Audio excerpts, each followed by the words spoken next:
Halo Sobat Sehat, Primaya Hospital Bekasi Utara. Perkenalkan, nama saya Regi Septian, dokter spesialis urologi di Primaya Hospital Bekasi Utara. Saat ini, Primaya Hospital Bekasi Utara telah bekerja sama dengan asuransi Reliance Indonesia untuk memberikan pelayanan kesehatan yang prima. Hari ini kita akan sharing topik mengenai batu saluran kemih.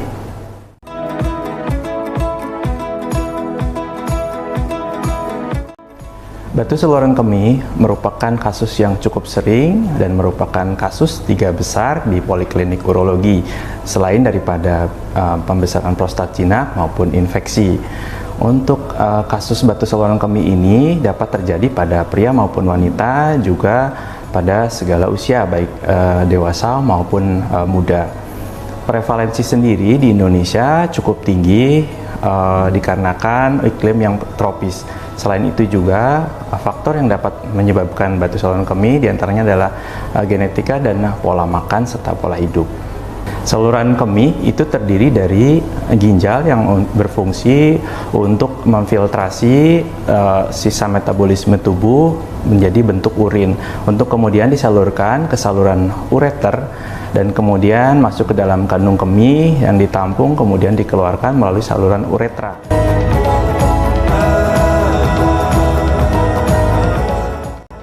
Gejala batu saluran kemih dapat bervariasi tergantung dari lokasi batu tersebut berada.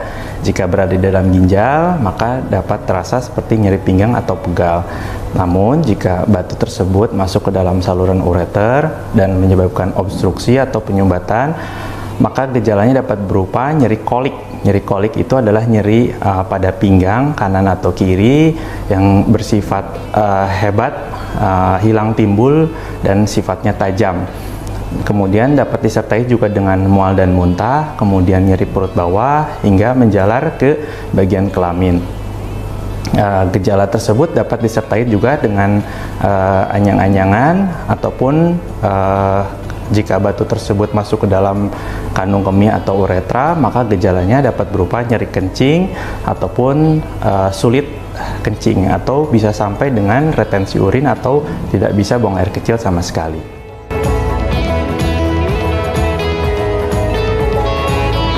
Nah, jika Anda menemukan gejala-gejala demikian, maka Anda harus segera menghubungi dokter Anda. Dokter mungkin akan melakukan pengecekan tambahan seperti cek darah rutin, fungsi ginjal, cek urin, juga beberapa tambahan seperti USG ataupun CT scan non kontras.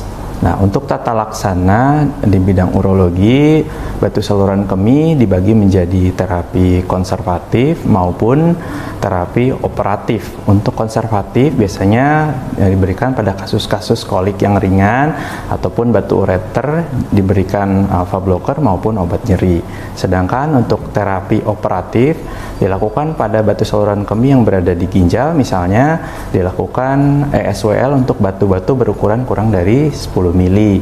Nah, kemudian jika batu berukuran 10 hingga 20 mili, maka akan disarankan RIRS atau retrograde intrarenal surgery, yaitu melakukan teropong dengan kamera fleksibel ke dalam ginjal.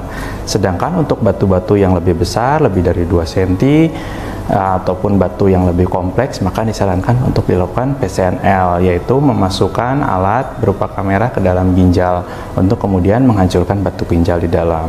Sedangkan untuk batu-batu yang berada di ureter, maka akan dilakukan URS. Sedangkan untuk batu yang berada di kandung kemih dan uretra dapat dilakukan litotripsi batu untuk kemudian dikeluarkan. Prognosis dari penyakit batu saluran kemih ini umumnya cukup baik, namun lebih baik jika kita mendeteksinya lebih dini. Sekian informasi mengenai batu saluran kemih, semoga bermanfaat bagi kita semua.